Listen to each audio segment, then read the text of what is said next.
College football talk with the coaches. What is going on, ladies and gentlemen? A lot, and I mean a lot to unpack for. Of course, got to talk about not just the University of Alabama, but some other college football teams, such as Michigan, such as Washington, such as Texas, and of course, we got to talk about some of the outside placements. Of course, we got to talk about college football overall reactions to some of the rankings. And then we got to preview, some quick previews of some of the games, not just playoff games, but some other bowl games that we're trying to look forward to. Heisman, right? The Heisman talk is going to be next week, and who knows? Because we got two military guys here, so Army Navy could potentially give some of our insights on that football game as well. But guys, want to of course, welcome the panel as usual, Coach Sean and of course Coach Mook. How you guys doing?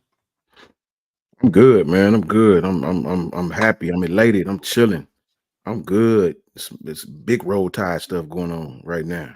Like, look, big roll tide, you know what I'm saying? Not the little one, the big one. Like, Facts. I mean, every time I rewatch our game, bro, I'm like, that's gonna get fixed. We played the number one team, and I wanted to be Coach Sean for a minute and be a pessimist, but I'm like, that's the number one team that happened against. We could slide, you know what I'm saying? They did it against the teams we wasn't supposed to do it. I mean, we were supposed to do it against this team right here.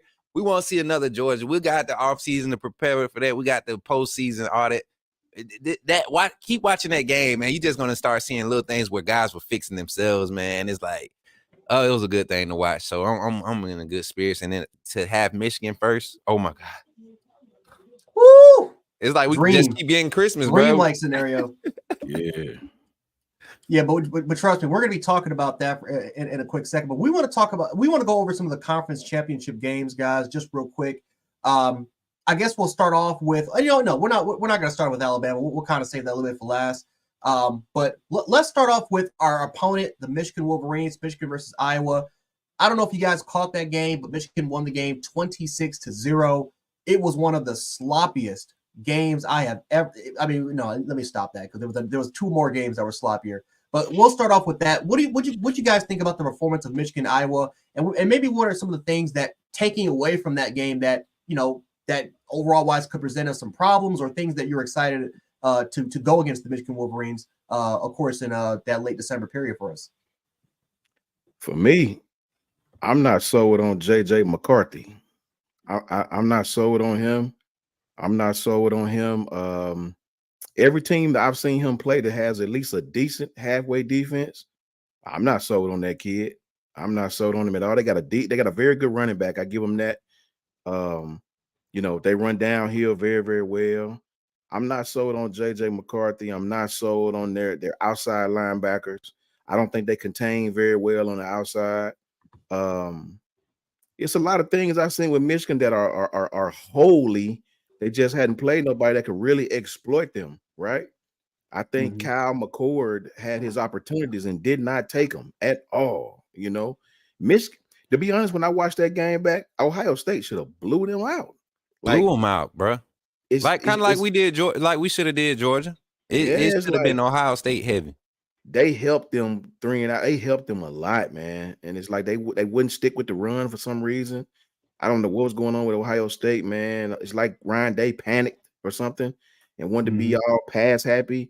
I don't know what happened with that game, but Michigan got a great team. I give them their respect, but I didn't see anything that overwhelmed me or impressed me. I mean, for me, man, I look at the fact that they just refuse to make any type of major adjustments when it comes to trying to create some productivity. I mean, they stick with what they know. If it works, it works. If it don't, it don't. And I don't know if that's a side effect of knowing that your schedule and the teams that you're playing aren't going to match up talent-wise. But against a team that's, like you said, a team that's somewhat able or that can match up talent-wise, that's going to always come back to bite you in the butt. Case in point, Alabama last year, with LSU and Tennessee. When you're not playing discipline, it shows up when a talented roster shows up and can expose where your weaknesses are. And I feel like that's the main thing with Michigan right now. They have yet to play a team that can talent-wise produce 2 wide receivers, let alone 3. That's going to test them in their secondary, which I believe is their best part, but they're not the best. They're not that good. They don't compare to Alabama secondary or Georgia secondary, let alone I don't think they compare to a Washington secondary. So I mean, even Texas has some flaws in their secondary, and I would choose my spots more often than none than I would against Texas than I would against Michigan. And that's just because they don't like you said, they don't run gap fit. They just really just been overpowering guys and out talenting the guys, and that don't get you wins in the playoffs against a team like Alabama or Texas, or I don't think that even gets you a win against Washington. So it's going to be interesting to see how they adjust going into the postseason. Yeah, and you know what? I think for the Michigan Wolverines, they're a very heavy, run scheme. They try to incorporate more pass heavy. Ever since that Georgia game in 2021, they try to incorporate more of an SEC style of play. And then all of a sudden they met Georgia. That didn't work. So they try to incorporate a little bit more pass heavy into their offense. But the problem is that it's stubbornness. It's either they didn't want to try to, it's either with Josh Gaddis, it's more speed and space with a lot of these receivers. And now all of a sudden with Moore, right, they're for Michigan's offense, right, they do a lot of, quote unquote pig and pull, where it's just a lot of pulling with the guards and guard center tackles. And they love to just try to just smash it down into you. They love to try to, be physical with you. But I watched that Iowa game, guys. Iowa, for the most part, was filling in those gaps whenever they were trying to pull with their center guards and tackles. They were filling in them in a hurry. Now, Iowa, Kirk Ferentz, those defenses are disciplined, extremely disciplined defenses. But the fact that their speed, Iowa's defense, the defensive line, their front was matching up with their speed. I'm not going to lie to you. I mean, that was concerning because Michigan's one of the best pulling, like, again, that pig and pull system they do with Moore, with Moore as their offense coordinator. It's one of the best in the country, supposedly one of the best in the country. But when all of a sudden, when you meet a team that can match up that front, doesn't look that hot. What was you going to say, Coach? I mean, just the gap contained system that we like to preach to our front, that goes out the window, and they get to do what they was doing when they was coming out of high school, beat the man to the spot, And that's literally all Iowa was doing. They were aggressively attacking the run game. Any gap that presented itself, there was assigned guys off a run reach to hit gaps. And that it makes it simple. As much as they like to pull in things, the lack of pre-snap motion, the lack of QB, threat as a runner makes you able to commit, and I honestly believe we was able to commit 6 to the box and stop Georgia's run game and how they run block and scheme, which fits our style of play defensively more. I think athletically we can keep 6, maybe drag a 7 guy in the box every now and then and contain their run game and force them to do what we think their weakness is, and that's try to push the ball downfield. Yeah, I'm not gonna lie. I'm sorry. I'm just thinking about, for some reason, I just keep thinking about Michigan's offense because all year we've been told that this is a very, very not simplistic offense, but this was a very, for the most part, exotic offense, right? Joe Klatt said that this is one of the more pass-heavy teams that Michigan's ever had. I mean, J.J. McCarthy hasn't thrown for 300 yards in I don't know how many weeks. But again, this pin and pull offense that has a lot of daggers and crossers in their offense is not going to work. This is, Georgia was the perfect game right before, because what did Georgia do? What was one of Georgia's best rushing schemes against Alabama? That right, pulling the guards, forming a lot of those trap plays until Alabama made the key adjustments after that first drive and stopped all that. So all of a sudden we're going against a team that primarily they live off the pin and pull, and that's something that Alabama has shown adjustments that they can completely stop. I just don't see where Michigan honestly has an advantage offensively. I don't see where they have the advantage. Right. Let me give a big shout out to my brother Anthony Riggins in the chat. That's my homie, straight from the Army, straight from 10th Mountain, straight from 88 Mike. Love that dude to death. He had surgery, man. He walking around with one arm right now, man. Love that dude. That's my bro for sure, for sure. Roll Tide to you, Anthony. Tap in, bro. Miss you. For sure. Gavin Kane says, with the $4.99 super chat, says, brother Saban went to Butler today. Patrician Academy, a team I used to play against. He's recruiting a bad white boy, bad defensive end. And then Katrina Blackman. Yeah, they that's why I love Coach Saban. They like clockwork, man. It's a machine at Bama. Katrina Blackman, Trina, what's up, sis? Coming through with the $4.99 super chat. Roll Tide. And my boy Gavin Kane, he said, I think he was saying in Butler, Alabama. Yeah. So Roll Tide for the $1.99 super chat. He had to donate another. Boy, you got bread. Trying to correct yourself. He ain't even want to go back and edit it. He just Let me give it another $1. No, hey, shout out to the homie James Richardson too, man. Straight from Georgia. He ain't no punk. He up in here like whatever.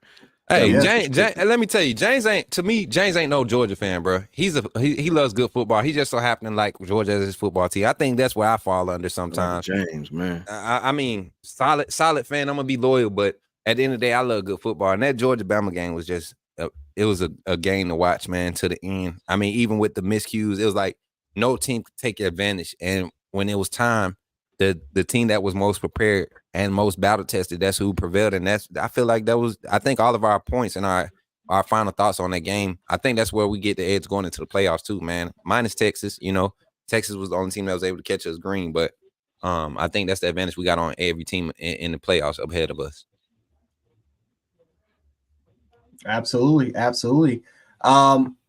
I guess for the most part, and I'll say before we get some of our closing thoughts on this topic, but I'll just say this, guys. Iowa, for those who are, because it seems like everybody was impressed, including the committee. That's why Michigan moved all the way up to number 1, even though I think Washington should be the number 1 team in the country. That they shut them out pretty much 0 points. Guys, Iowa, I'm not even looking at it from a personnel standpoint, but it's just overall from a schematic standpoint, that's one of the most flawed offenses I've ever seen. That's their offense is literally the definition of having a 90 style type of tempo offense.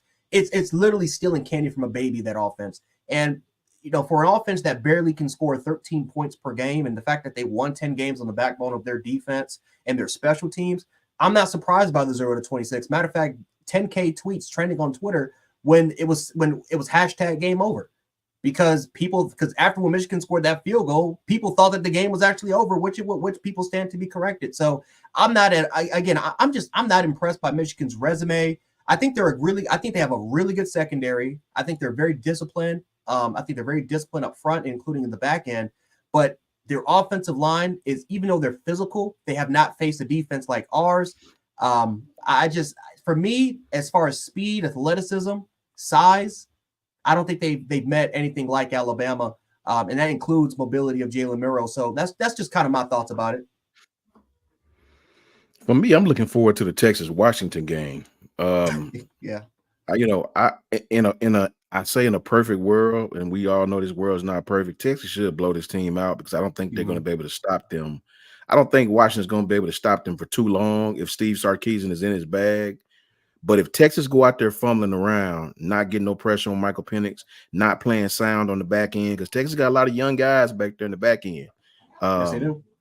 And Penix is a veteran. Him and Bo Nix is about 35 apiece, man. He got McMillan back. Exactly. That slot receiver. Exactly, man. So if Texas don't come out and do what Texas is supposed to do, they're gonna look up in the fourth quarter and that ass gonna be in a fight. Right.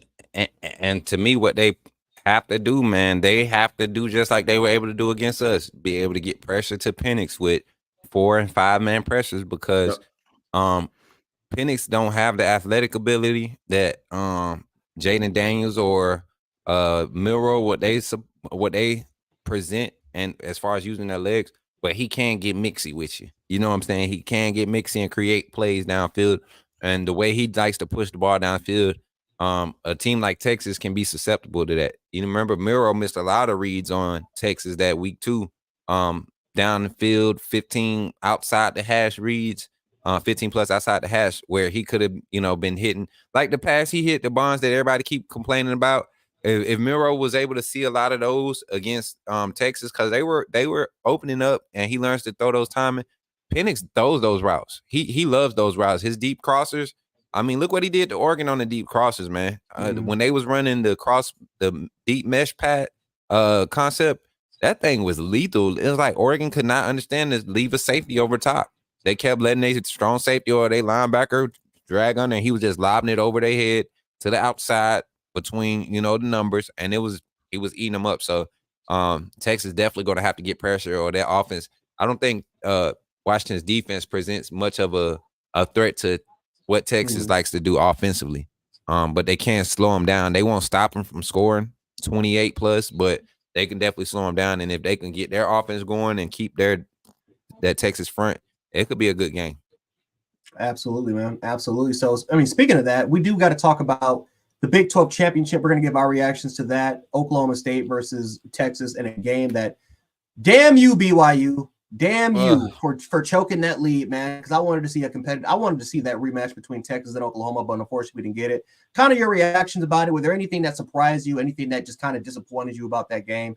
What do you guys think? I mean, for me, bro, the proof is in the pudding, man. This thing is.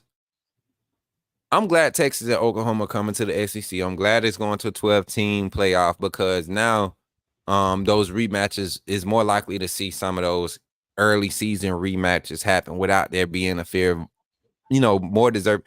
I really believe Georgia deserves to be in a playoff situation. I believe Florida State deserves to be in a playoff situation, not the top 4 teams, but a playoff situation.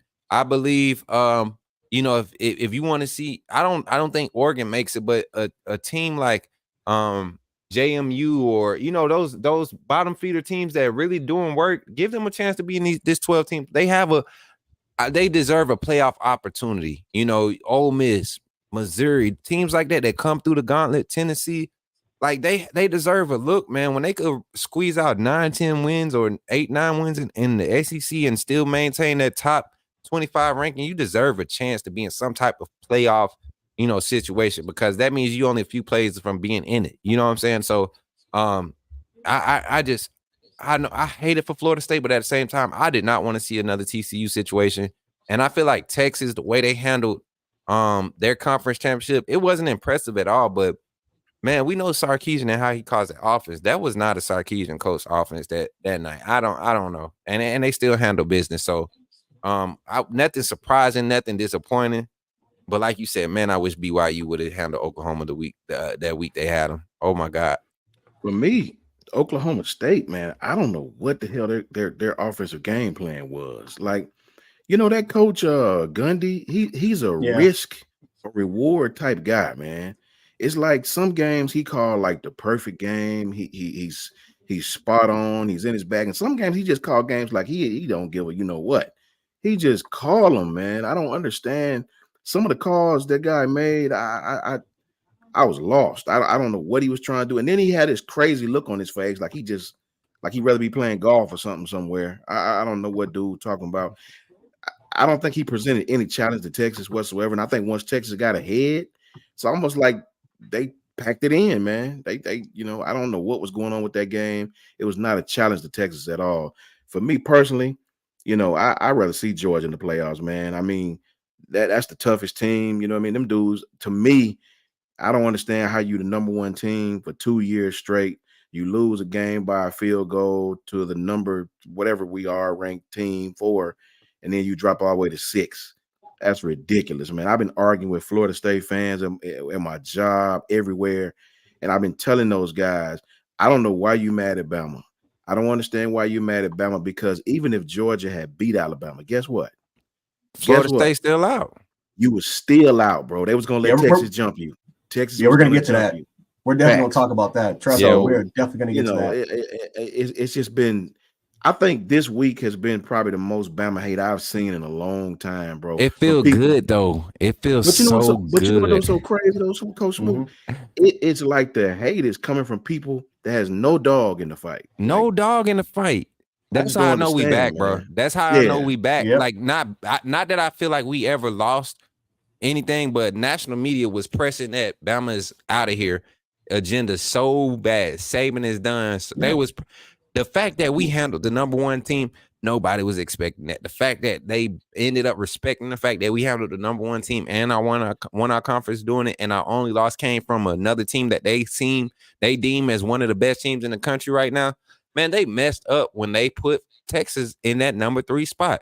When they did that, there was no way that they were going to give another team. And I mean, Texas is deserving. Let's not act like they don't. If anybody's not deserving, if Florida State want to be mad at somebody, let's talk about Michigan first, and then let's go start rolling down the line, because strength of schedule, nobody in front of Alabama has a harder strength of schedule but Texas. I mean, the criteria even lined up to put Alabama ahead of 40 teams that was ahead of them. So I don't know, man. It's delightful though. I will say that. Like I said, man, we're Thanos. Right before we move on, we're Thanos, man. We are inevitable. So it is what it is. I guess we'll kind of, speaking of that, I do want to talk about that Pac-12 championship game just real quick, because I do think that both these teams, you can make an argument, had definitely deserved their path in. But Oregon, unfortunately, man, the eye test did not pass with that team because they were number 5 for I don't know how many weeks. People, again, I thought they were going to crush them the way that the committee kind of hyped them up, and they lost again, this time on a neutral field in a more, I'm not going to say more dominating fashion, but a more controlling sense. Washington controlled that game damn near, the entirety. I mean, give them a lot of credit. Kind of your reactions about the Washington-Oregon game, and then we can try to move on, of course, the college football playoff reactions. Go ahead, Coach Mook. I mean, I don't know where to start, bro. Like, Coach Jay, you called it. Yeah. I don't know. That's what I'm saying. I don't know. I don't know what else to say. Like, bro, Oregon just couldn't. Oregon couldn't get for weeks. They talked about the eye test, and what's funny, that's what I'm saying. What eyes? What eyes were we looking through? What eyes were we looking through? Bill Hancock. Consistently inconsistent is the phrase I was riding for the past. And I told y'all, I said they were setting it up when they didn't move us up to at least 6, 7. Like, we wasn't getting no love. And Texas, everybody was in support of Texas trying to get a bump up. And I'm like, we doing the same thing they doing. They literally the team that beat us. So as long as we winning and they winning, you got to drag us along. But they messed around and gave Missouri. They bumped Missouri up after losing to Georgia. Yeah, you were outside the top 10, and then you lose to the team, and then they moved up. Like, oh man, nobody in that room was watching football into the conference championship, and they looked at that game. They probably looked at it and said, "Dang, Alabama is a good team. They beating the number 1 team right now. They really should be bleeding." Like most fans, most real fans who watch the game know we should have beat Georgia by at least 18 minimum. A couple of them drives should have ended in 3. But you talk about going to watch that Florida State game, going to watch how Oregon played against Washington the second time around, like to have a worse result. I mean, they had to find a way to cover it up, man. They had to find a way to cover it up, and they did the right thing by putting Bama in, the 4 teams that they have in. But their explanation for why they can't put Florida State in, horrible. Other than the fact we were messing up earlier on. I figured, man. After I watched that Oregon game, Oregon has an outstanding offense, this, that, and the third. But I looked down their schedule, man. I don't know if they played a decent defense all season. Nobody, bro. Utah was probably their best, their most. Utah was sound, but Utah is built to where if they get behind, it might be over for them anyway, right? So once Oregon got up on them a little bit, and I would love to see Oregon face that type of defense in consecutive weeks. Let me see you face some top tier defenses week to week to week. I just didn't see it, man. I think the powers that be wanted Oregon in. They wanted to wish upon a star and put them in. You know what I mean? So, Bo did both things, great, outstanding. But for the same team to beat you twice, man, get out of here. You can't do that. You can't get in. Mm-hmm. And Sean, you said something earlier about you would love to see Georgia again. Me personally, you know how it is, man. It's hard to beat the team twice. Yeah. Not necessarily us playing them. I just feel like Georgia, if I'm being honest, Georgia is without a shadow of a doubt. They definitely top 4, bro. Yeah, top 4. I mean, there's no getting around that. Coach Jay, we was hitting it so hard the other night. Like, I hate that it's so many undefeated teams, because if there was 6 1-loss teams, I think we have 2 SEC teams in there. That's just my personal opinion. I think you have Alabama and Georgia in there because your only undefeated team would have been Georgia at the time, and Alabama beats them. You don't take them from 1 to 6 in this situation. You got more 1-loss teams. They have the others. The next strongest. Well, actually, dang, I can't even say that because their strength of schedule was low too.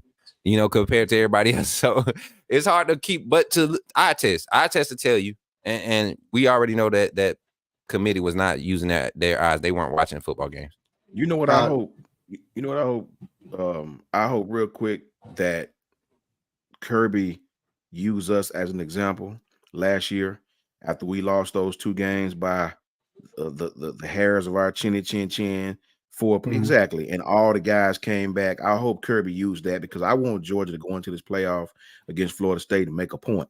Make a point to show we come in next year and to make a point that how dare you even attempt to put Florida State on the same field with us. I hope Kirby makes a point. I hope those Georgia kids come back and I hope they dump truck Florida State, man. I just hope they do. They deserve it. Man. They deserve it. Florida State deserve what's coming to them. Yeah. Gavin Kane with the 199. He says, I'm always locked in. Y'all my favorite. Y'all my favorite trio. Bama by 50. I mean, first of all, we can hope that actually does happen. So yeah, shout out to you. I'm gonna have to start calling Gavin Kane. I'm gonna start. He's Millionaire Gavin for now on. Millionaire Gavin, man. He like 10 super chats every time we stream, man.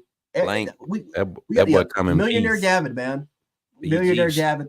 Shout out to Coach Hayes football too. He want to tap in with us. Shout out to Coach Hayes football, man. He got at me. Yeah, man. I'll talk to you guys about that. Shout out to Coach Hayes, man. Knowledgeable cat. Used to work coach at Florida International. Really good dude. Oh, absolutely, man, absolutely.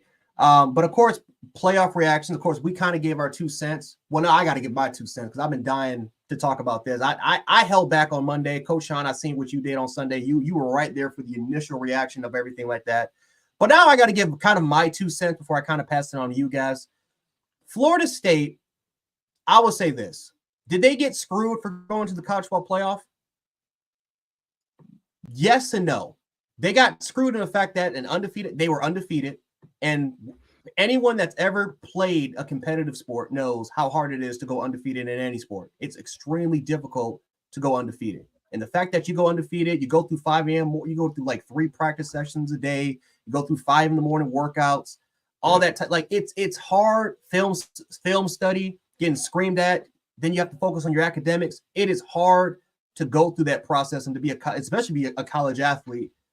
So when I first saw that, I wasn't really happy that even we got in. I was glad that we got in, but I felt bad for the players. I felt bad for the coaching staff. I felt bad for the alumni because I know how hard they worked in order for them to get to that point. However, they did not meet up to the college football playoff qualifications. This is nothing new. This is something that's been going on since the introduction of these qualifications. And again, Florida State did not get in for 2 reasons. Number one, their strength of schedule. They had the 55th ranked schedule in the country.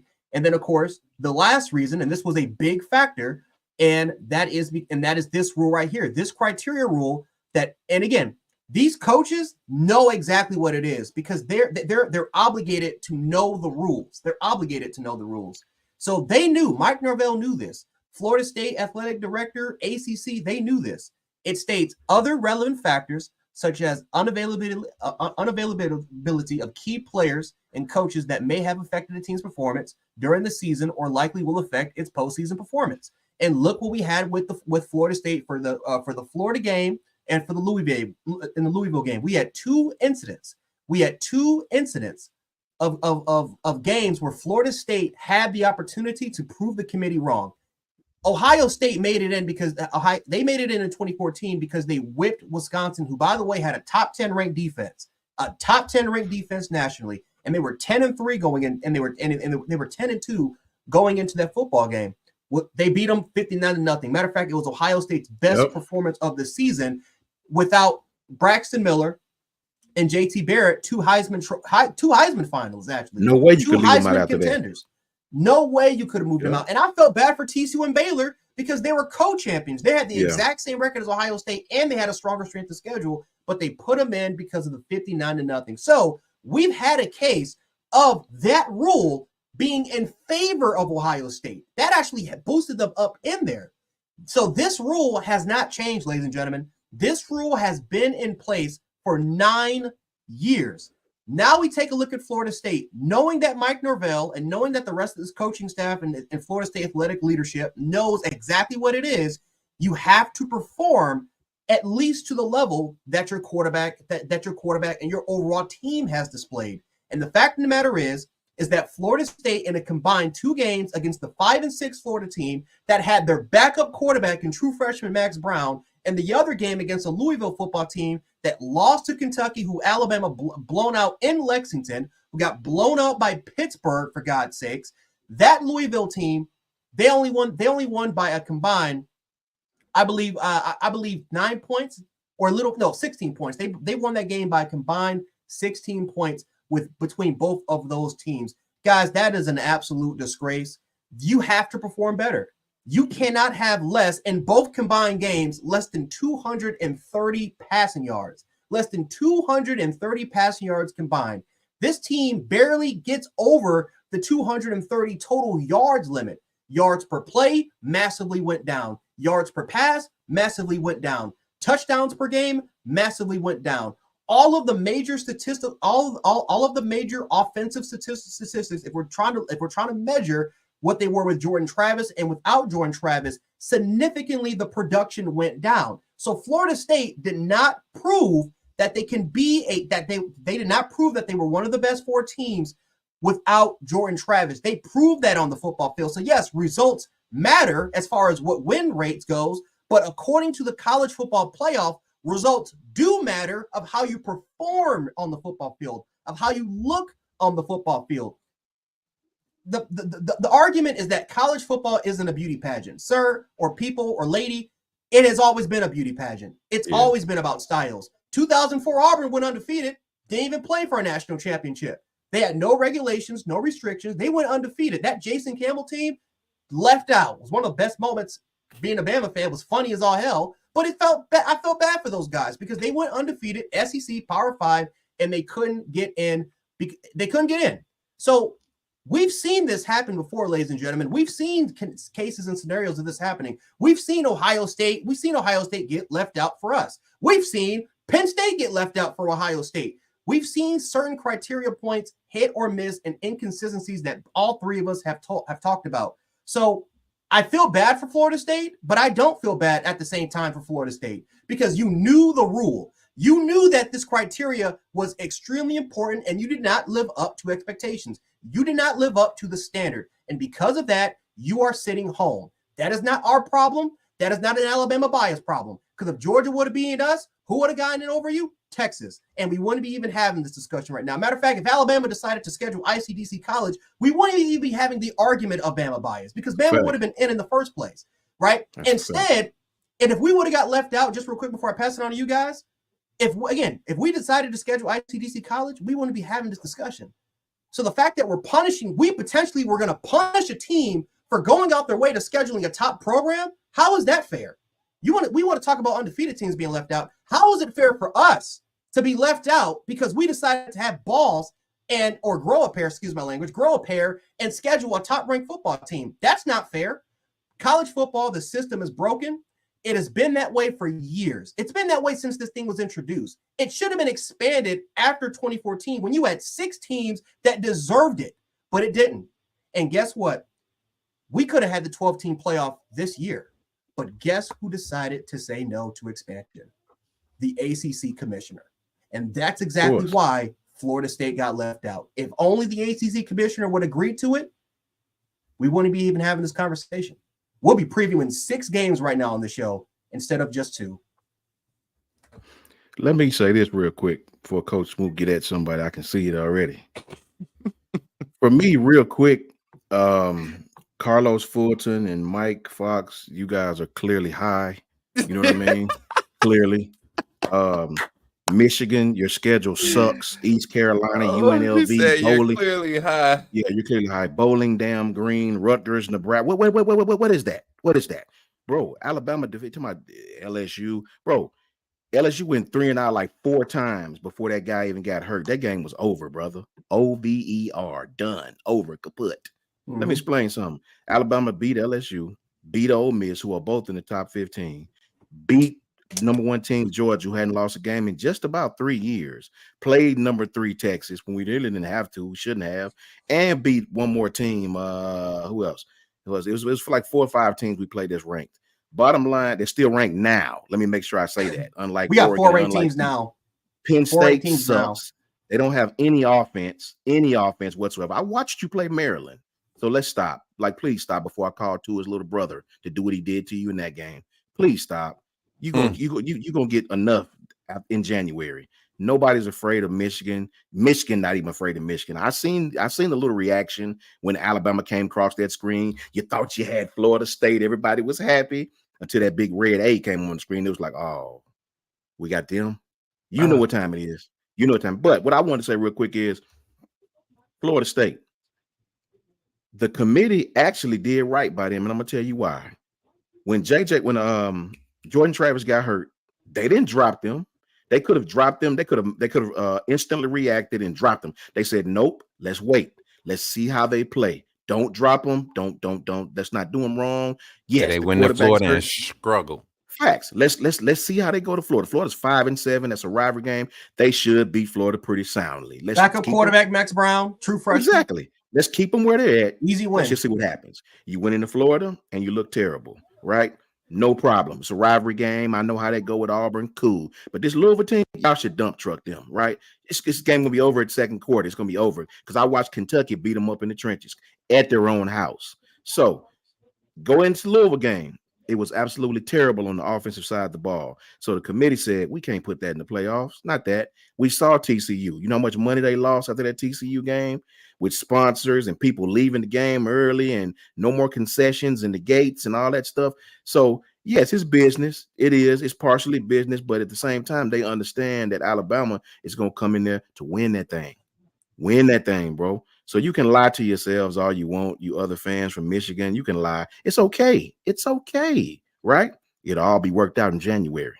You know what I mean? And that's what I want to say. Listen. These cats right here, Carlos. You're high. I'm gonna agree with my brother. I can assess it. I live in Virginia, but what you smoking ain't what we get privy to. You on some other stuff. To say that Ohio State would beat Bama by 10. You couldn't even beat Ohio State by 10. What are you talking about? Y'all barely won that game. And the offenses that you played, Ohio State is the best offense in your league, and they aren't even in the top 20. They aren't even in top 20 statistically ranked, and they're the best offense in your league. You're the best defense in your league, and you're not top 15, top 20 right now statistically. So what are you getting at? You talking about schedule? Nobody on your schedule has a top 20 ranked anything. Nobody on either side of the ball. I mean. Let's go special teams efficiency. Nobody on that list is in top 25 special teams efficiency. Nobody on your schedule. You ECU, UNLV, Bowling Green, Rutgers, Nebraska, Minnesota, Indiana. Like who Youngstown State? Who talks about these teams when they talk about football? Michigan State was probably your first hype game because that's your rival and they're a blue blood or whatever historically, but you literally played nobody. There's no way people like Carlos. You know what? I don't even think it's Carlos who thinks like this. You know what I'm saying?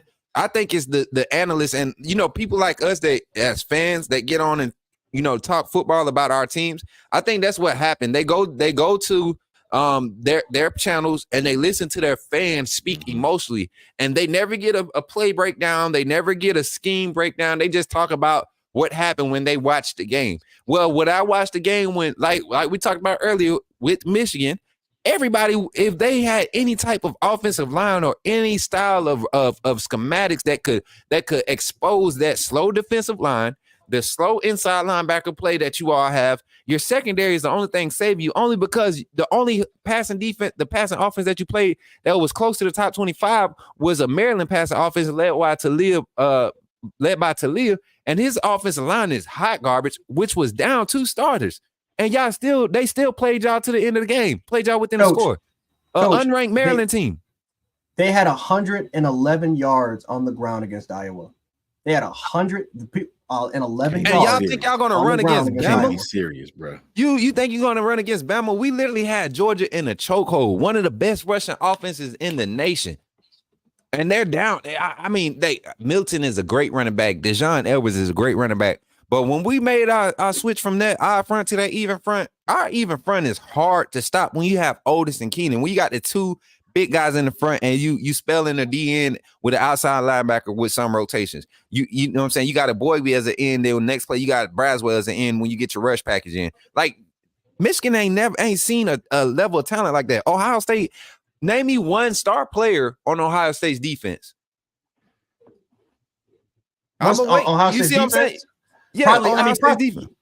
Probably, I guess JT Tuamalo and Trent and Denzel Burke. Probably.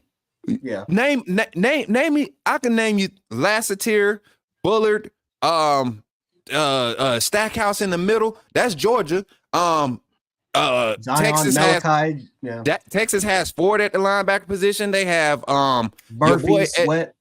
I could start naming guys. I could start naming dudes. I can't name a dude on Michigan side. I can't name a dude. Yeah, you could. If I go watch a podcast right now or watch ESPN, I might catch one or two names. But you talking about somebody that's actually doing something that got me scared? Give me somebody off your front that's going to do something with Jaden Roberts or J.C. Latham or Tyler Booker. Your best bet is to try to send 4 guys down the middle towards Seth McLaughlin. That's your best bet to try to slow our offense down, because anything else outside of that, I feel like we're gonna have too much time, and it's gonna be so exposed. I can't wait. But Carlos, I'm for real about that little. I'm all about that. You know what I'm saying? You know what I'm saying? I prize pick. I do FanDuel, all that, but I love to get in them personal pockets too, especially when it comes to my tie. So holla at me if you want to see it. You know what I'm saying? Mike Ford, let me say something real fast for Coach Jay getting here. Mm-hmm. You said, and this guy is crazy, bro. First of all, remember they high. Yeah, they high. Losing by double digits at home. I keep hearing that. We lost by 10 when we had the lead in the fourth quarter with 9 minutes left to go, bro. Did y'all watch that? You can tell the one when you read the comments. You can tell the ones that don't know that don't really know. And that's with 2 scores getting called off the board too, Sean. So we scored 2 more touchdowns. We got called back, Mike. You know what I mean? I saw you play Maryland. Please stop while you're ahead. We watched the whole game. Please stop, man. If Penn State had even had a half a quarterback, you'd have been in some trouble, bro. Or a receiver. Yeah, if Penn State had a receiver that could run faster than a 4.6. And Mike, you're talking about USF. Jalen Milroe didn't even play in that game, right? That was the third game of the season, bro. Third game of the season. If you're still harping on USF by this point, and I'm gonna say one word that should scare every Michigan fan. It should scare you. Jane Richardson, I hope you're still in the chat. I'm gonna say one word that should absolutely run you away from my chat, Mike. Georgia. I saw what they done to you the year you went in, because I hope you seen we did to your brethren, Ohio State. You know what I mean? You remember what Mac Jones did to him? You remember what Mac Jones did to them boys a few years back? They brethren. Yeah, they brethren. They're Buckeye. Ain't that a nut? Come off a tree or something? A Buckeye? Somebody told me that was a nut. Is that a nut? So, bro, stop it. The word Georgia should make you cringe, because I watched them beat you like you stole something. They knocked your block clean off. Please you watch us play Auburn. Auburn is going to play us like that anytime we go to Jordan. I'm done with Carlos. Carlos, the only thing I want to see from you is that you trying to take this gentleman's bet for this game. I even go as far. I just want you to post a picture of you in some Bama gear, a good Bama sweatshirt. That's it. A t-shirt or something when we beat y'all. I don't even want to hit your pockets. You probably got kids. You know, I deal with the child support thing. I ain't trying to hit nobody's pockets like that. You know what I'm saying? Because you talking crazy, man. You clearly offer that good or something. You done hit something and you out of there. I'm sorry, man, because you haven't been watching Michigan play. If you really talking, I respect it though, Mike. I like you, Mike. You support your team. I like you, Mike. I like people like you. Make sure you tap back in, man. They got Michigan goggles and stuff like that out there too. Yeah, make sure you tap back in after the game. They all have team goggles, man. Let's try to get to some of these super chats real quick. We got the 199 get from Millionaire Gavin. He said, "We are in Michigan's head, rent free. They own Bama shell." Well, this is how it is. We must say we're not on Michigan shells. It is what it is. Nicholas Harden with the 499. He said, "Thanks for all the words. Thanks for all the work that you put in." Roll Tide. Nicholas Harden again with another 199 super chat. He says, "Trying to say work." We got you. We got you. Coach Sean, you want to take care of DeMarco? Here we go. Get him, Sean. Yep. I remember the reaction from Notre Dame lady when that big red A popped on the screen on the CFP show 2020. Go blue. Exactly. DeMarco, It's okay. It's okay, because you know what? The truth is in the details. And the details say your team don't want it. You know what I mean? Bama would have been cheering. We don't give a who we play. We don't care. Put them in front of us, right? You know what's funny, bro? You know what's funny? That Michigan reaction was like, you remember, you be in the locker room, or did you just chilling with your cousins, your male cousins, and y'all wrestling and stuff, and they kind of got the best of you, like, man, I'm done playing, and then you sit down, and they buck at you, and you flinch, and then you act like you was straight. That's what Michigan did in that video, man. Yeah, let's play. Let's go and clap because the cameras in. Let's clap. What? Yeah. They had to remember those cameras in that room. I'm telling you, even some of the players, this is how undisciplined they are. They were so undisciplined. A few of the players got up and started. Go watch that video again. They know what time it is, man. Carlos, I feel like you did the same thing when that doggone thing. What? Alabama? They're putting Alabama in. We gotta play out. Oh my goodness! I know you was tripping. I feel like that's how your voice is too, Carlos. What? You gotta put that Canadian accent, man. Listen, people from North Michigan, we have a Canadian mixture. We have a Canadian mixture in there, so man. So we got to get that. We got to get that check, coach. We got to get that check. Let's steal their signs. Maybe we'll have a chance. Oh, Connor Stallions, man. Hold on. Let's hide these super chats real quick. I don't know what Connor Stallions. Yeah, hide them super chats. You know, he be trying to. I don't know. He's going. Yeah, but Aaron Gore. Oh, go ahead. Let's steal Bama signs. Maybe we'll have a chance. Maybe. Like I said, I'm behind the Not super gonna chats. happen, Mike. You in for a rude awakening, brother. Aaron Goodwin with the $5 super chase. If Clemson didn't crap the bed, the ACC might have cleared the Big Ten this year. Both of them conferences are hanging on by your thread. Stop it, Mike. You see the realignment, man. The realignment is telling it all. Michigan, Ohio State, they need somebody with some hype in order to give them that validation. And they're not going to go out and get Florida State, or they're not going to go and try to get Oklahoma or Texas or another team that can actually come in that conference and compete. They're going to go and get an Oregon. They're going to go get a Colorado. They're going to go get, all these Pac teams that can't really come out and really take over. Now, what I will say is this. Michigan has handled their schedule, but you literally play ICDC college 8 out of the 10 weeks. You get what I'm saying? Progressive. Yeah, I mean, you playing the Geico commercial Lizard and they crew. You playing the lady from Minnesota. I mean, come on, dog. Like, it's gonna be January 1st. Gonna be such a delightful day. Western Kentucky, get out, man. Come on, man. And it just continues to go to show you, man. That's why I love college football, man. The fans are so widespread because I've talked to Michigan fans and they hate the matchup. They're coincided with a lot of people who watch college football or watch football in general. And you don't get many Jalen Miro situations to deal with in a season. And you don't get ready for a Jalen Miro situation in a matter of 2.5, 3 weeks. You just who they see in the Big Ten is comparable to him. No, nobody. Not even close. Not even close. I looked at every quarterback on every roster that they played. And I some of these teams, they have projected rosters, but you go back and look at the stats. ECU had the most athletic quarterback that they've seen the whole season. And that's even with Kyle McCord. And ECU's quarterback is a dual threat quarterback, and he had no success against Michigan, but that's ECU, bro. Like, you're gonna tell me you satisfied with stopping your closest thing to Jalen Miro that you've seen this season, played the first game of the season, and literally that's what you're gonna bank off of and being able to just nah.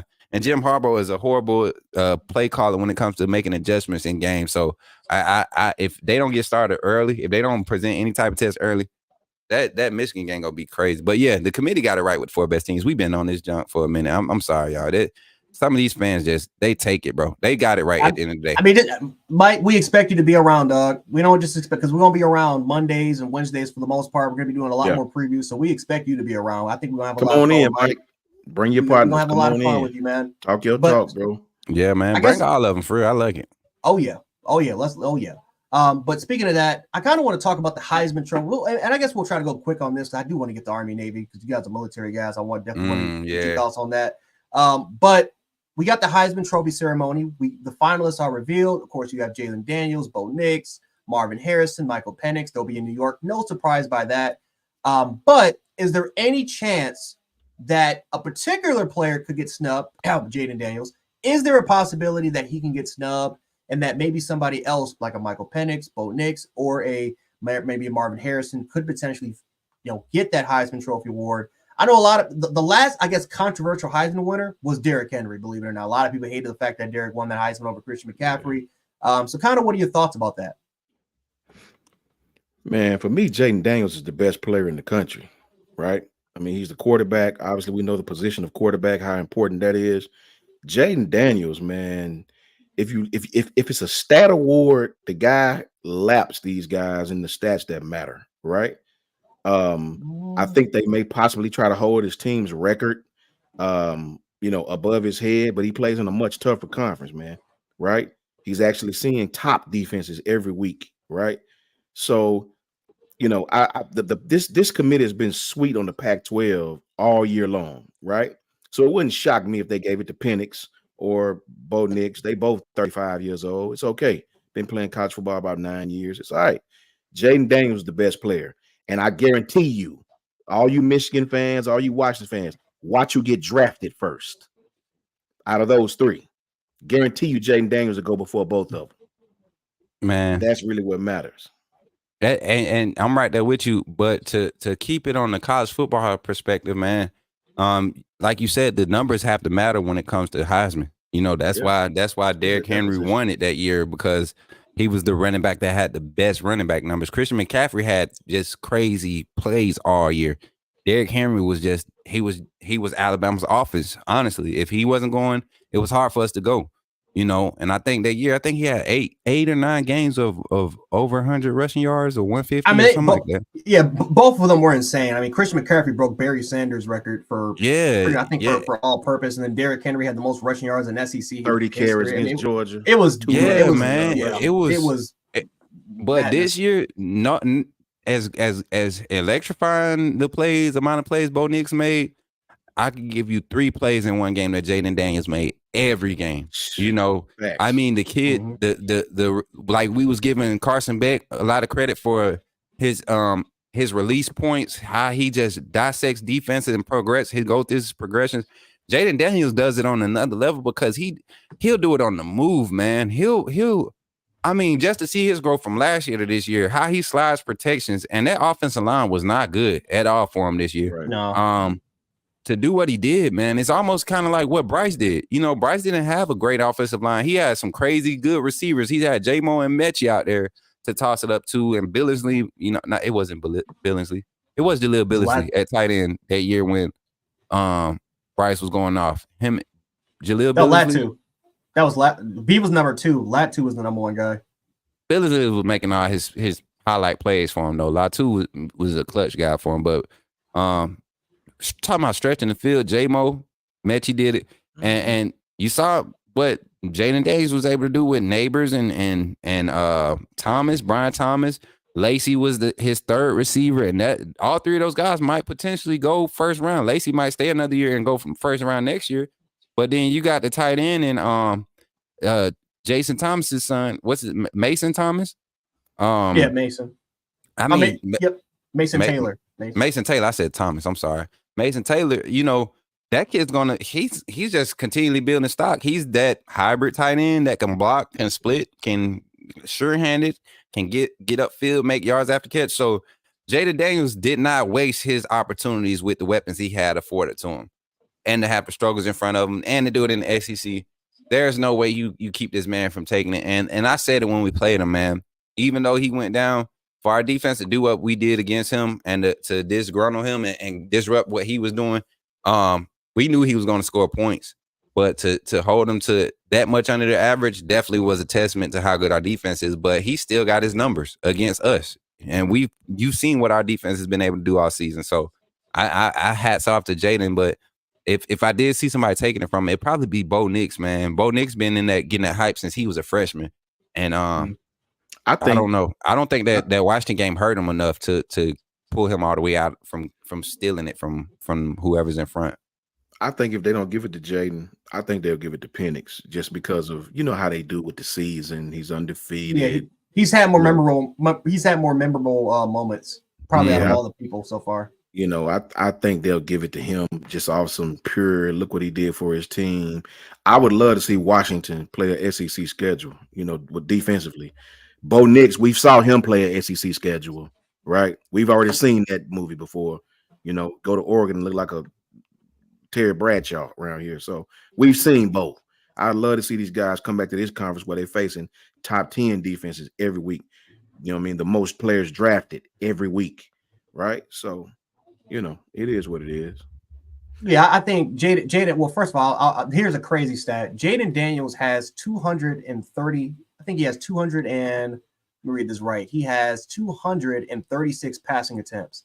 Bo Nix has 336 completions. Facts. That's nuts.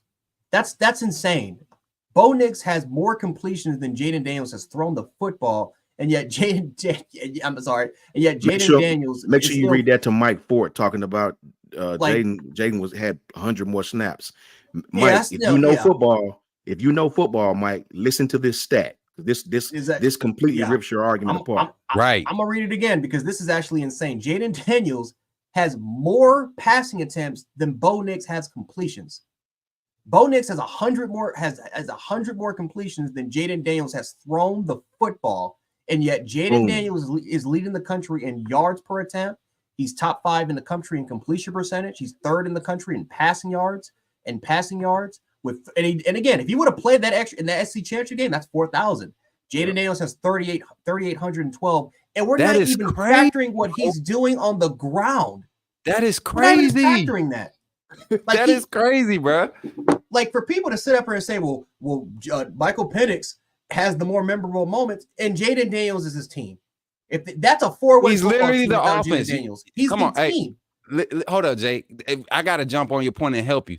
He is accounted for, I think, 78% of the team's total offense. It's crazy. The last player to do that, I believe, was Derrick Henry when he was accounting for 58% of Alabama's offense that year.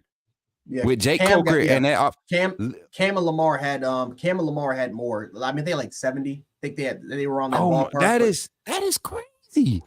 5,000 total yards from one player in the season. That is 5,000 plus yards from one player, and not throwing the ball 60 times a game either.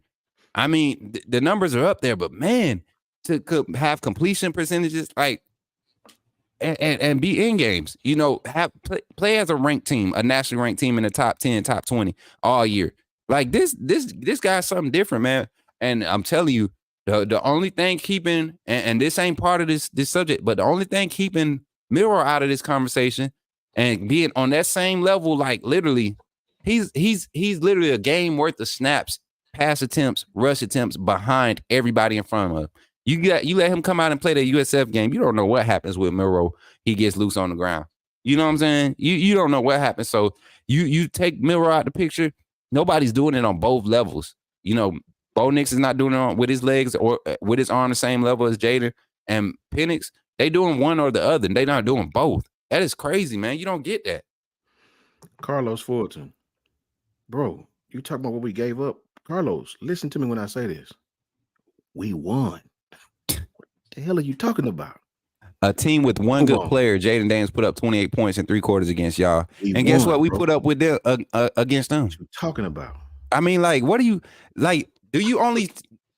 I'm not giving it to him. Yeah. Keep going, bro. Keep going. I'm done with because Carlos don't want to bet no money. So my dad always told me if a man can't put his wallet where his mouth is, you can't respect him. You know what I'm saying? So, So it is what it is.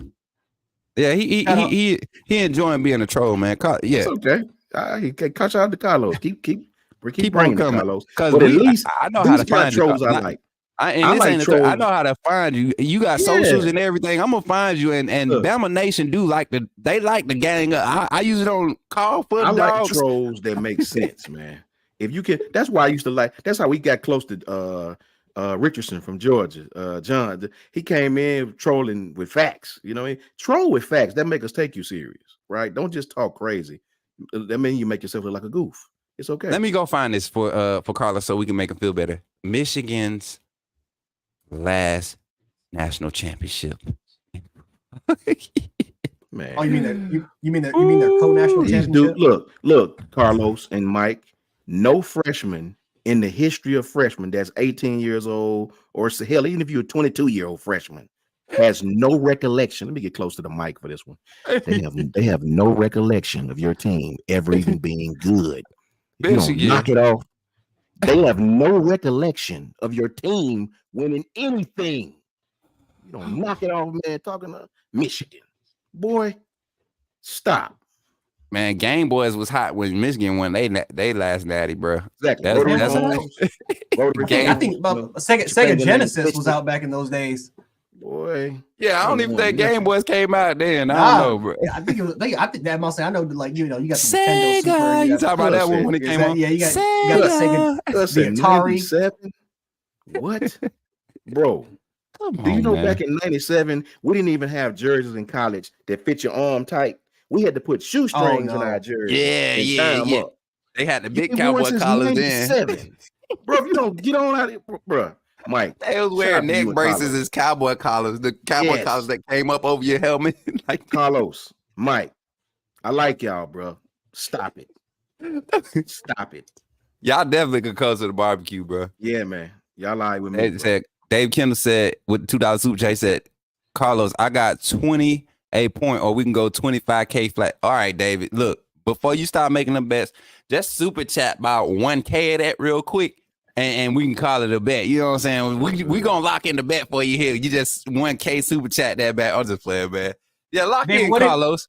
David, what did David? Of course, he had another super chat. So he said, "Yeah, what did Brian Kelly say?" I'm very curious. I mean, I heard it. Of course, I did. Yeah, Brian Kelly. I heard it. He pretty much said in a nutshell that it kind of sucks for them to win all these games, but it's the 4 best teams, and they were not one of the 4 best teams based on the criteria that they got out was there. Displayed on the guidelines. They got to follow the guidelines. James Washington with the $5 super chat. He says Mike must be gone off the perk or something. Joseph. Yeah, it's gone. trolling. He gone, man. He gone. This is trolling.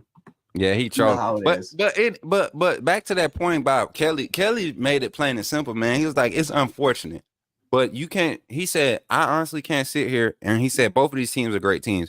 He said, I honestly can't sit here and say that Florida State team, and he doesn't have to say it with his words. You know, you have to be politically correct when you're in that type of position. You don't want to take you want to be a professional as a coach.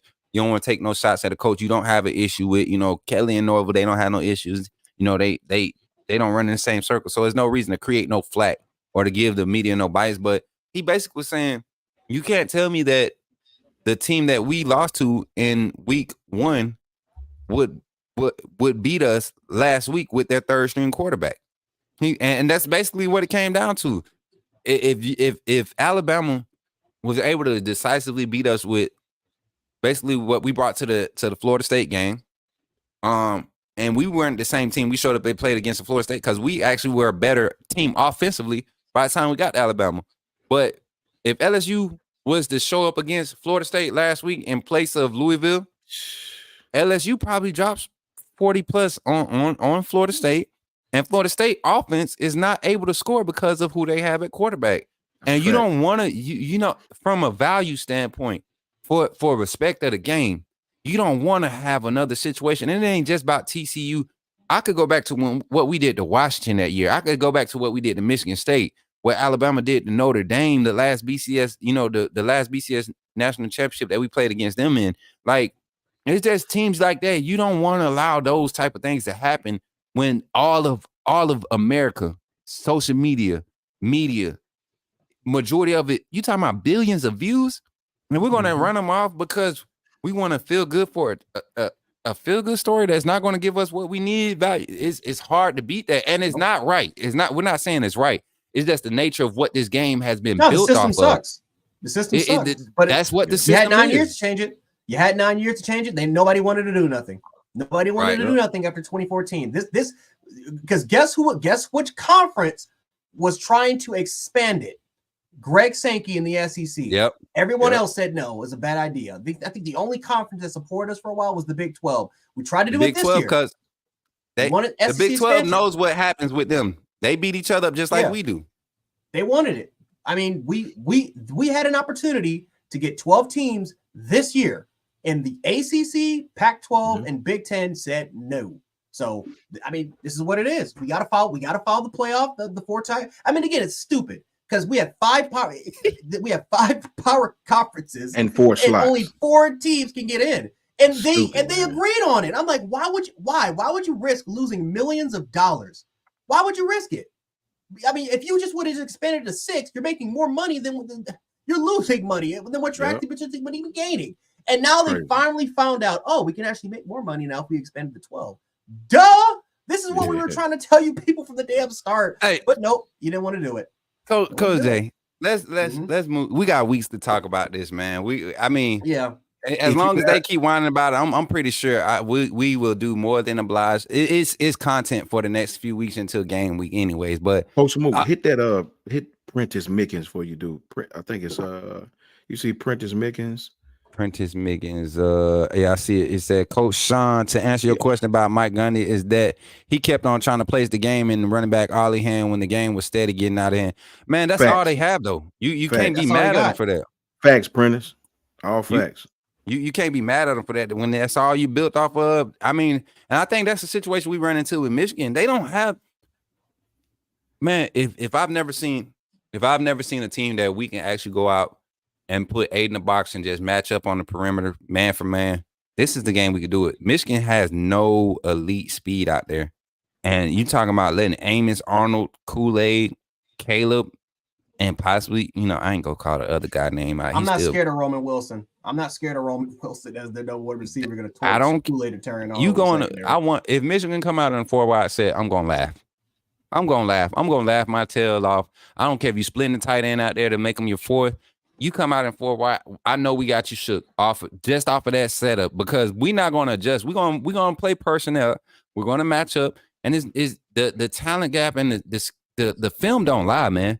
But to move forward, man, let's get some early predictions on both playoff games. I know you want to do a whole bunch of the bowl games, but start off just early predictions with the playoff games. Starting with Texas, Washington. We didn't talk much, but we have, we got this play against Texas. I know we all watched Washington play the last couple weeks, especially leading up to Oregon. Looking at that game, early predictions. Who has the edge? We don't necessarily have to get score. I'm gonna do a score prediction, but who has the edge in you all's mind and why? I would probably, I'm gonna give it to Washington because Washington has been in so many situations where they should have lost and they found ways to win without playing like they have not even played up to what they're capable of. I think last week was kind of the showing that they could play a lot better than what they actually are. But they played super down to their competition. So many scenarios and so many situations where their defense and their special teams has been the one to make plays. I mean, there was a game when they almost lost to a 1-win football team because Michael Penix played like absolute dog water. But we all know that the potential that Michael Penix can have in the throws and the schematics that they have. I mean, they have one of the best. I mean, Grubbs is one of the best play callers in all of college football, one of the best pass schemers in the country. And now that you finally got McMillan back, I mean, that's a big game. That's one of the best receivers in the country right there. So now you have Polk, McMillan, and Alan Dunze. I mean, Texas is literally going to face a mirror of themselves, right? This is going to be a team that's going to spread you out, right? Yeah. They're going to spread you out. They're not just going to simply just align it and just close it in deep and allow Tavondre Sweat to simply just control and dictate and let the defensive front control and dictate the game. That's not how they're going to do it. They're going to spread you out. They're going to run a lot of screens. They're going to try to run a lot of misdirection. They're going to run a lot of up tempo. It is going to be a very interesting game between those two. But Washington this was probably the worst matchup, I think, for Texas. I think if they would have played us, there's some familiar ground with playing us. And again, I think it would be more of a defensive game than I think Texas would be scoring more, than teams would be scoring 30 or 40 points. If they got Michigan, Texas is winning that game against Michigan easily. Washington's the one team that I think from the first ground up with a month of preparation, it's going to be a little tricky to stop Washington offensively. Their defense can make plays. Like they're not as good as Texas is on front, but they're good enough. Braylon Trice is one of the best pass rushers in the country. They have a good enough guys in the front to cause issues and cause problems. I love their linebacking core, and their secondary is scrappy. They got a scrappy secondary. None of those guys are fearful. None of those guys are afraid. They will come up and hit you. Those are scrappy dudes that can force a lot of turnovers. So I think I'm gonna give Michigan the advantage. I think with everything going on with them so far, you can give who the advantage? Just the Huskies. I'm gonna give Washington. I'm gonna give Washington the advantage so far. You said Michigan, boy. Oh, I'm sorry. See, because Mike Carlos, he was just joking. Carlos, he was joking, bro. He got contact from whatever Mike hitting. Oh Lord, AJ, our closet Auburn / Georgia / Tennessee fan showed up. AJ Maverick in here. What's up, AJ? Welcome to the chat, AJ. Hey Jay, what up with you, AJ, my guy, what's up? No, For but me, I'll give the Huskies the advantage. For me,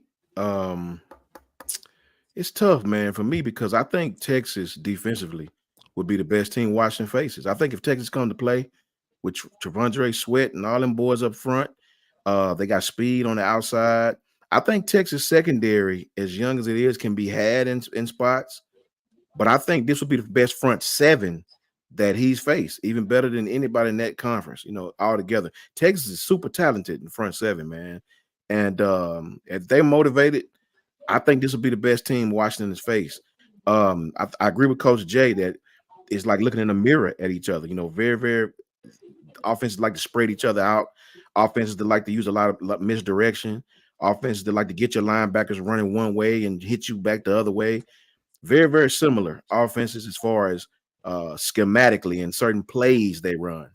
But I do believe Texas is a little bit more versatile. I think even though Washington can run the ball as well, I think Texas is a lot more successful in how they run the ball.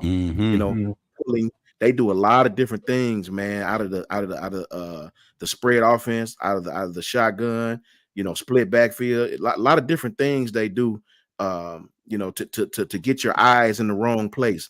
And I think Texas defensively, when it comes down to it late in the game, will be a little bit better, I believe. Anytime you can put pressure on the quarterback and be physical in the front seven, I think it's going to make Michael Penix do more. I think it's going to be on his shoulders to do more. I think Washington's receivers will win some of those one-on-one battles. But I think Texas, if I had to pick a team, I think Texas beats Washington. I don't know the score. I'll just say they'll probably beat them by 10 points. Yeah. I'm gonna go right along with you. I love what Washington offense can do. I just don't think that defense presents enough to disrupt what Texas likes to do on the offensive side, and that's build their game off of the tempo, off of the run game, the perimeter run game. I don't think Washington has the ability on the perimeter to force Texas out of that quick side-to-side, quick screen game that Sarkisian likes to use to set those tight end screens up.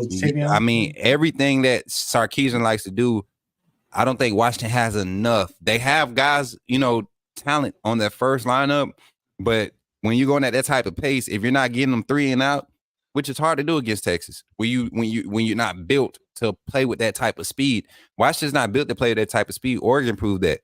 You just had a horrible decision making by Bo Nix in that game, where Washington had a lot of opportunities to lose that game. I don't think Texas is going to rely too much on Ewer's arm, because they have 2 young guys in their running back room, and Jaden Blue and what's the other kid's name, man? CJ Baxter. Yeah, Baxter.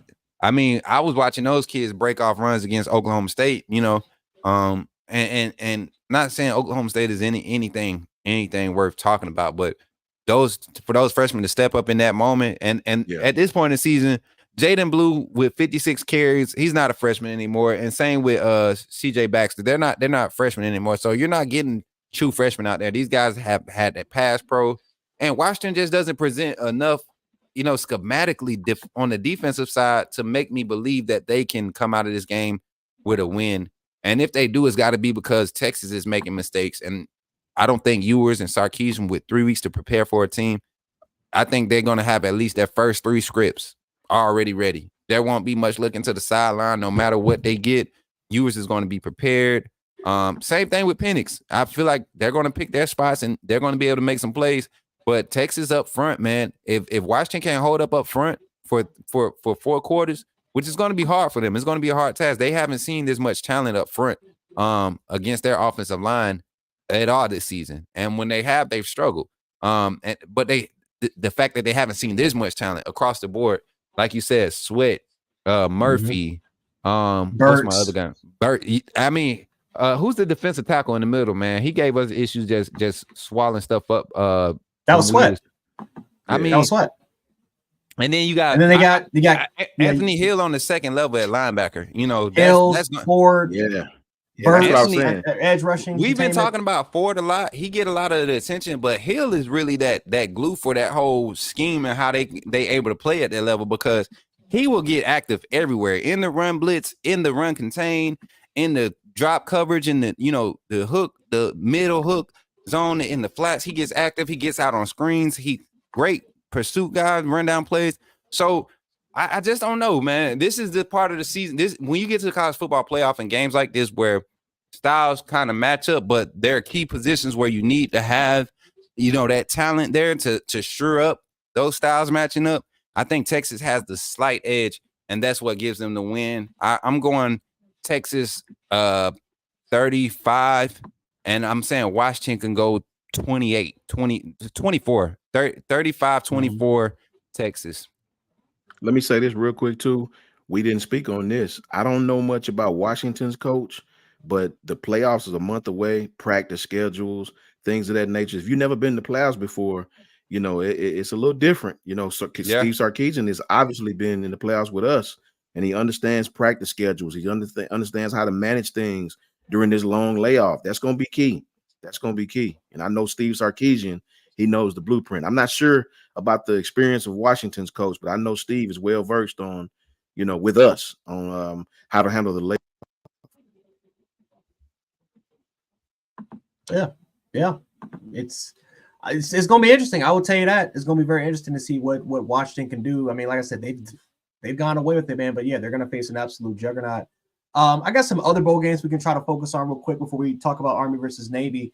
I guess Georgia and Florida State. That's a big one that we can talk about real quick, guys. Georgia, Florida State. What you guys kind of think about that game? And do you think Florida State? I mean, Rodemaker. Everyone's saying, hey, Rodemaker should have. He could be the next Cardale Jones. What do you think? Do you think Florida State is good enough with the roster that they have to beat Georgia? I think Kirby's going to talk most of his guys in the stand. I think Kirby, will lay the gauntlet down and lay a challenge down, to go out and fight for the legacy of Georgia. They kept them out of the playoffs on some BS, on a humbug. And I think Kirby's going to motivate those guys. Kirby's a great motivator.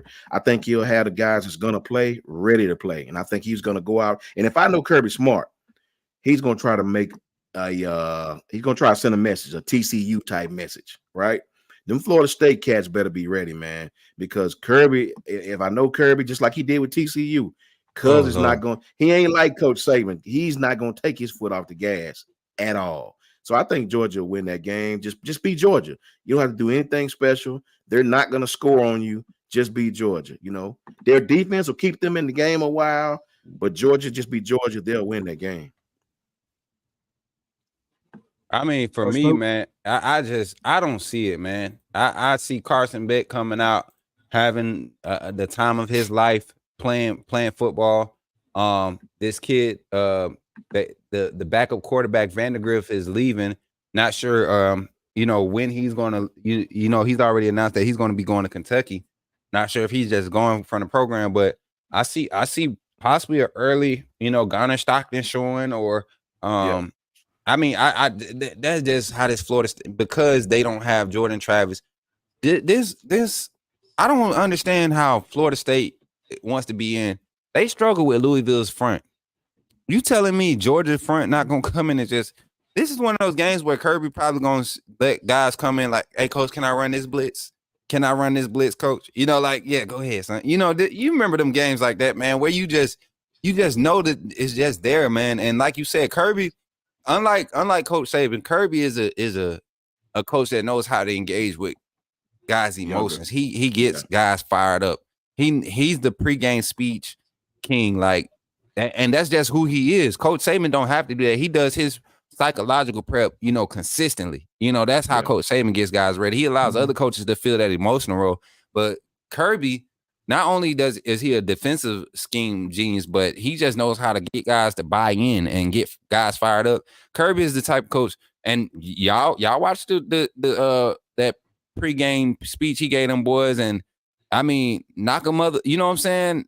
When he had them boys hype up, he had me as a Bama fan hype. I was like, dang, that's a fact. I was ready to play against us. You know what I'm saying? That's he had me ready. I was like, but that team, bro, the matchups just don't favor Florida State. They have some talented receivers. Their defense, I don't think their defense is ready for Carson Beck and what this Brock Bowers, a healthy Bowers, is going to do. We know Bowers is going to the draft. McConkey's going to have time to heal up. They got some young guys, Malachi Muse, that I saw them trying to use against us. They want to get him worked into the offense to use his speed and his jet sweep game and that type of nature. Georgia's really going to do some things, kind of like we had to do with Mac Jones took over that year, and we went out and we whooped up Michigan in that bowl game. I think Georgia's got that same type of feel. I don't see many guys opting out, even draft eligible guys, high draft picks, whatever they're getting. I don't see them opting out. I think they're bought in. They lost to a good Alabama team, and they're not fine with it. They're content with it. They have something to push for it towards next season. But it starts with beating Florida State, and they're gonna whoop them boys. I got it. Georgia. I said Alabama because we looking in the mirror, but Georgia. I'm looking at Georgia 42. And I mean Florida State might not score. They barely could score against Louisville, man. I mean, I don't know, man. It's gonna have to be like a second or third team breakdown for Florida State to score. Get Carlos dropping a jewel. Okay, Carlos, that's about the most jewelly thing you can say. It says Florida State wasn't a top 16, even with Jordan Travis. That's a good debate. One could probably name 5 teams that might be better than Florida State right now. So not that's Michigan. Exactly. Like, come on. Like, you know what I mean? Kill all that. I ain't hearing Carlos until he tell me if he trying to bet. I don't care what you say, Carlos. You might be coming down off your high, but that you just you like Lane Kiffin when he just get off track, bro. He's just trolling on the Twitter. Yeah, Lane get just crazy. Keep digging. Just keep digging. That's Lane too. Lane something serious, boy. But yeah, man. I think it's gonna be a good playoffs. You know what I mean? I do feel bad for the Florida State guys going undefeated, man. It just sucks. And the thing about it, man, is I'm surprised that it hadn't blew up in our face until now, because it's always been 4 teams. It's always been 5 Power 5 conferences, and they've always skated by. Somebody lost and somebody this, but not being a homer, just being an actual factual truth. Alabama, honestly, should have been in the playoffs last year, right? We lost 1 game by a field goal. We lost the other one in overtime by another point or 2, total of 4 points. You put TCU in above us because you said they had 1 loss. We had 2, and they was better deserving to go, which if that's what you're going by, cool. They were better deserving. We didn't win our conference, and neither did they. Their conference champion, we played in the bowl game and beat them like they stole something. Off of them. Right? So you put them in. You know, they beat Michigan, of course, which, you know, that was an easy win, of course. Come on, Carlos, man. Come on, Carlos. Right? Like, come on, man. Carlos, your boys just making you look bad, man. Yeah, we don't even. All we got to do is just, if I wanted to, I go on YouTube and share just Michigan's big games over the past 6 seasons. Man. They embarrassed Michigan, and then Georgia was eating apples at halftime, laughing like, this is the team y'all put against us. You know what's so sad, Carlos? You know what's so sad, Mike and Carlos? Every team will tell you it is easier to win a playoff game than it is to win the SEC championship.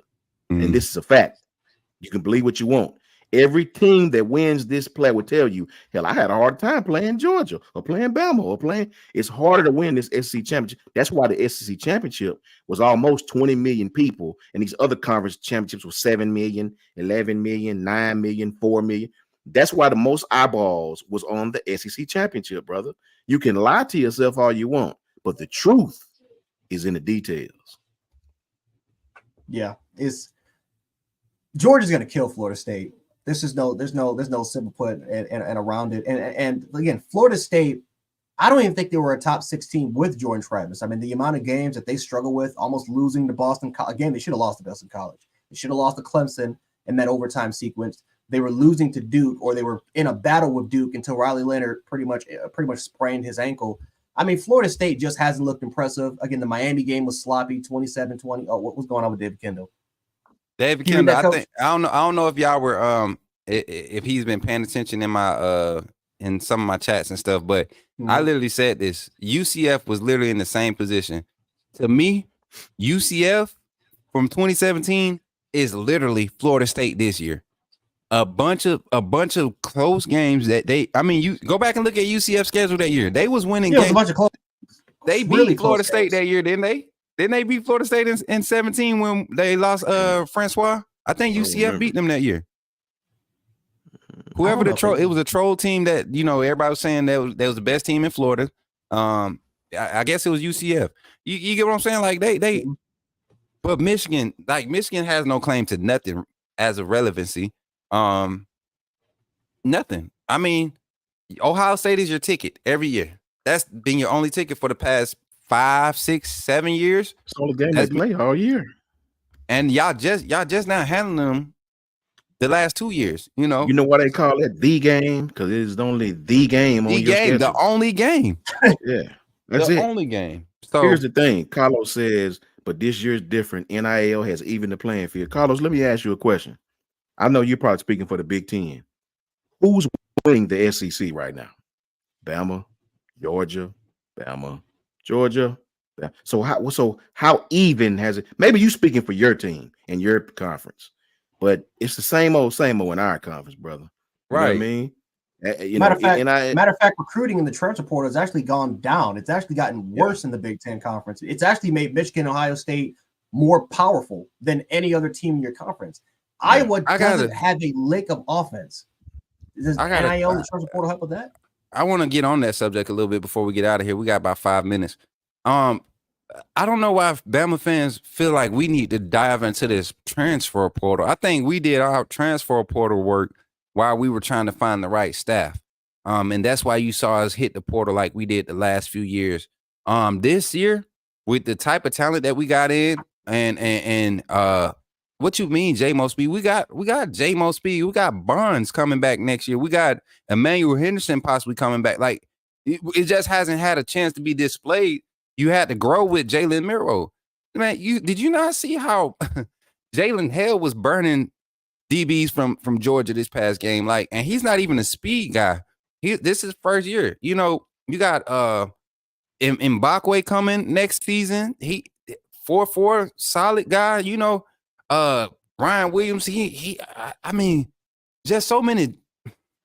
I don't know, man. So I'm not a big believer in the transfer portal going in and I understand going in and creating value, but when you have a team like you have with Alabama, you going and get in spots like we did this year. Inside linebacker, we had to go and get one. Had to go find some experience at safety, and all it did was create better competition in all those positions. We had to go find some experience at quarterback, and you see all the positions we need to improve because of the transfer portal. It wasn't the transfer portal guys that made it improve. It was literally them coming in and creating that competitive nature in Alabama. And we're not paying for no guys that don't want to be there, you know. So that's just my quick take on it as far as transfer portal and how Alabama's recruiting. I think we're at such a consistent rate.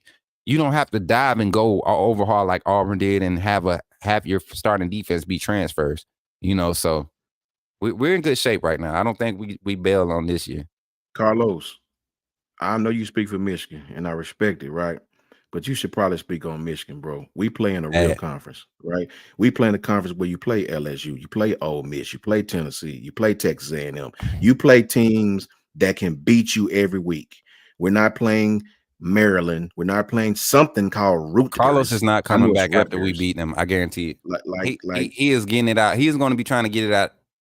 Everything he feel like he can say. He going to try to get it out every week until that game. After that game, we won't see Carlos again. Until Michigan. Come on, man. That's Kentucky. We all know it. Patino, $5 super chat. Washington beat Texas with the same team in Alamo Bowl last year, 27-20. I mean, I ain't gonna say this the same Texas team, bro. That defense was not this defense. This Texas defense is serious, and the only reason Texas looked bad is because of the offensive struggles when they lost Ewers. And, you know, even before he went down, he would start slow, but they would always pull away. This is 3 weeks of prep, 3 weeks of physical therapy, like all this stuff to get healthy, sit there for 2 or 3 days straight, no physical, nothing, no strain, just watching film and prepping. It's about to get ugly for Washington if they can't find a way to get a lot of defensive stops. They're going to need them. They're going to need them. They're going to score, but they're going to have to make stops too. Okay. Shout out Carlos. Come on back with us, man. Come on. Hey, facts. Come on back with us. Y'all getting a fan of me. Facts. I appreciate you. Yeah. Because we do got to end this thing. We be going for like an hour and a half. I didn't even recognize it. We be going, man. Yeah, we be going crazy. But just real quick, Army Navy kind of score predictions. Quick take. Let's do. Oh, can I go first? Yes. You got to go first. You the You military already guy. know I'm going with my Army. You know, I served 7.5 years for this country, man. And it taught me a lot. Being in the Army taught me a lot. But watching this game, I never paid attention to it until I joined the military. My dad was in the Army. My grandfather, you know, he served. I got uncles, people all over my family served in the military. A lot of Air Force, a lot of Army, mainly Air Force and Army. We have one Navy. So I get to, you know, kind of talk trash with my cousin this weekend. But this game is more about pride than it is about what's happening on the field. And to see, you know, people who are going to serve this country go out there and display their athletic ability and do it on a level where it's nationally televised. It's a lot of pride behind this game. And as a former soldier, you never say ex-Marine or ex-soldier or ex-Navy. As a former soldier, somebody who proudly served my country, had the best time, some of the best moments in my life as a soldier, meeting so many people, man. This Army-Navy game is just pure, like, pride. You know, I don't go to bars to watch games, but I plan on finding a bar, being that I live in a military town, and just that camaraderie. We have Marine guys on this base. We have Navy guys on the base that I stay next to. So I'm excited. I got my Army guys pulling it out 14-12. You know, I don't even guess score prediction because these teams, they're starting to evolve.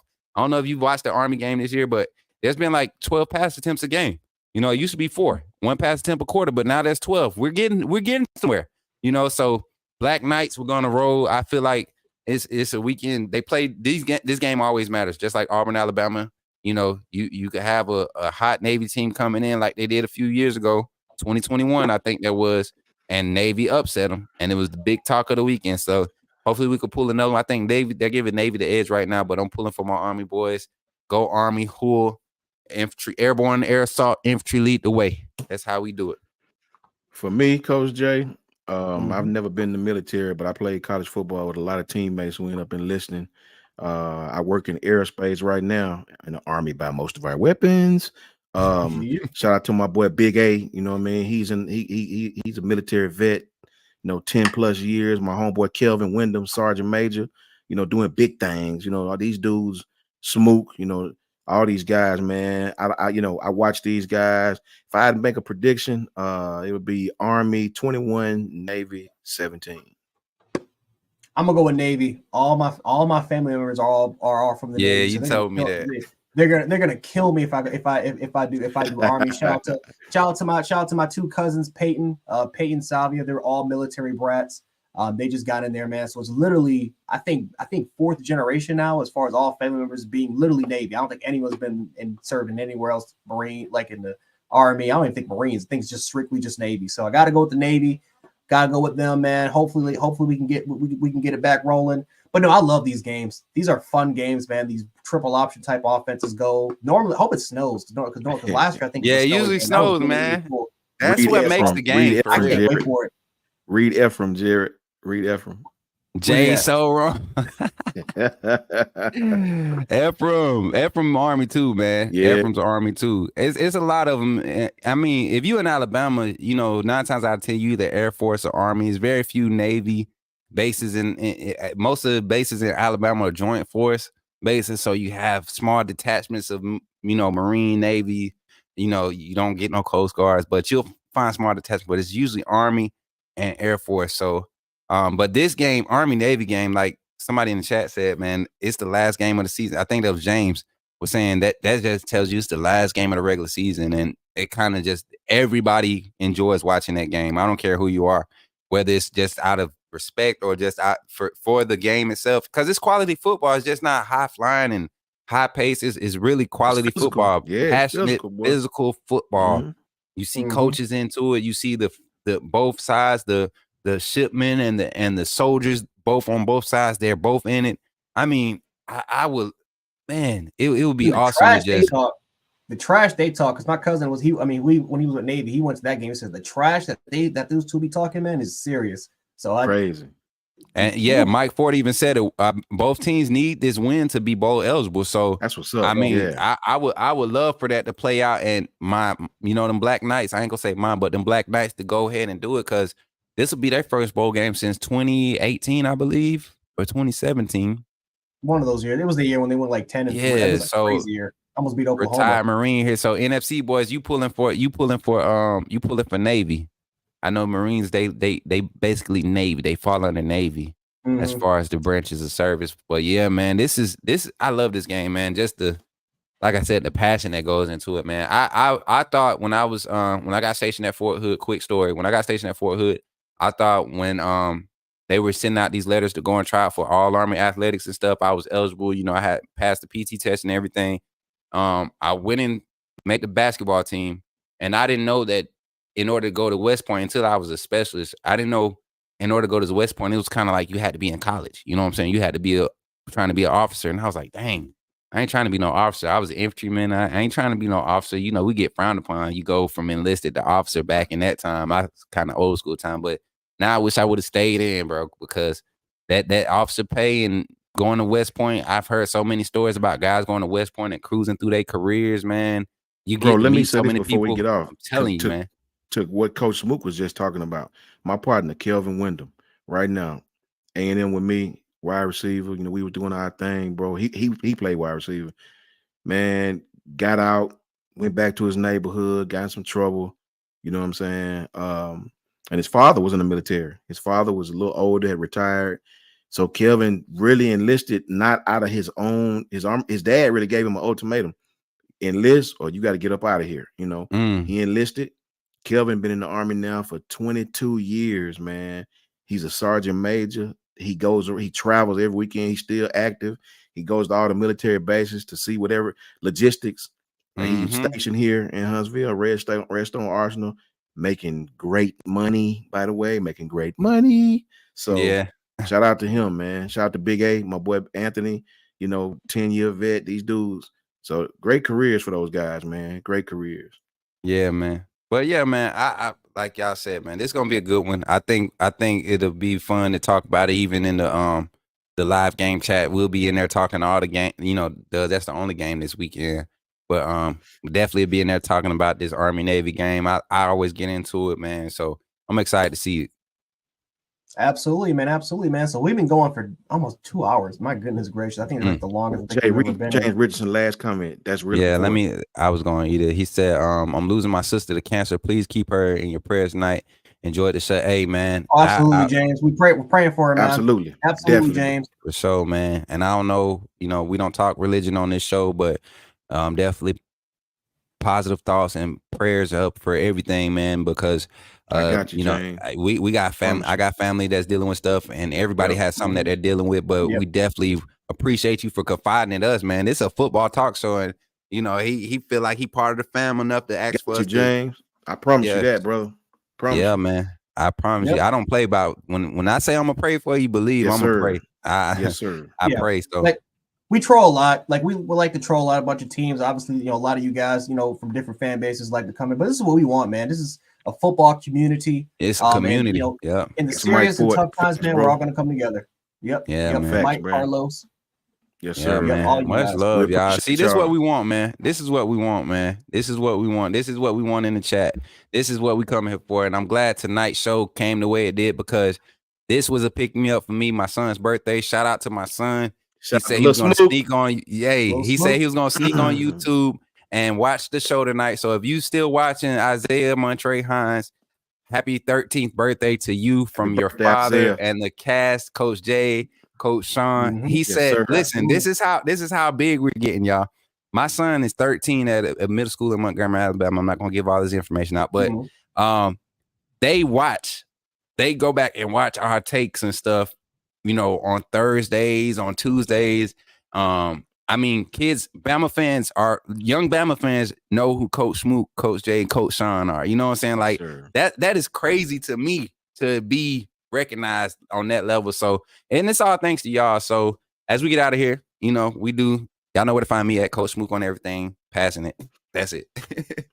Yep, Coach Jay on Twitter for the most part, Jance on YouTube for the most part. If you want to catch some of my takes, and then like I said, Bama Insiders Mondays, Wednesdays. I think we're off for the most part on Sundays until we can try to get to that post game show after Alabama Michigan. But for the most part, Monday, Wednesdays, same exact time. Catch us. Same thing. Me on Twitter, JMHO Sports Talk, just my humble opinion, and right here on Bama Football on YouTube with the great Kyle Henderson. All right, Facts. and this is college. I'm just running through them. So we got one last one. David Kendall came in. There you go.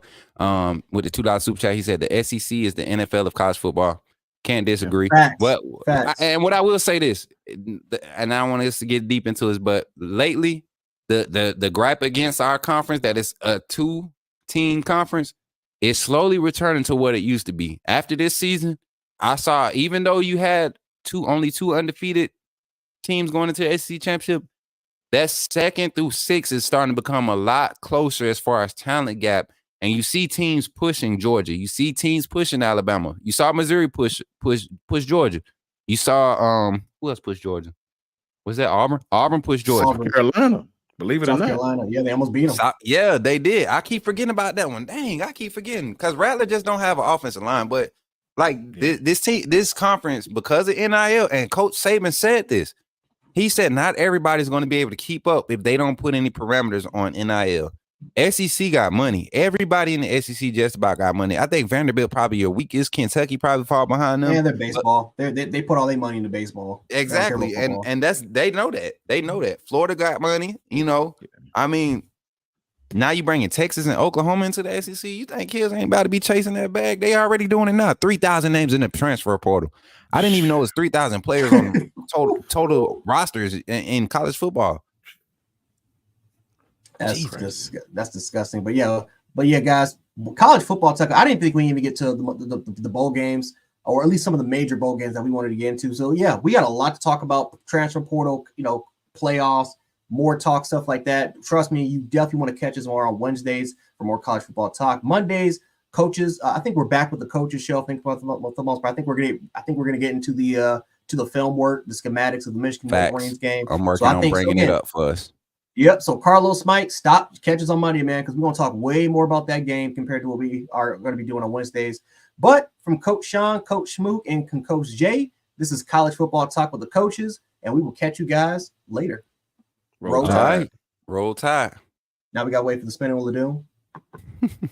Carlos, Mike, you never been here before. This is what we do.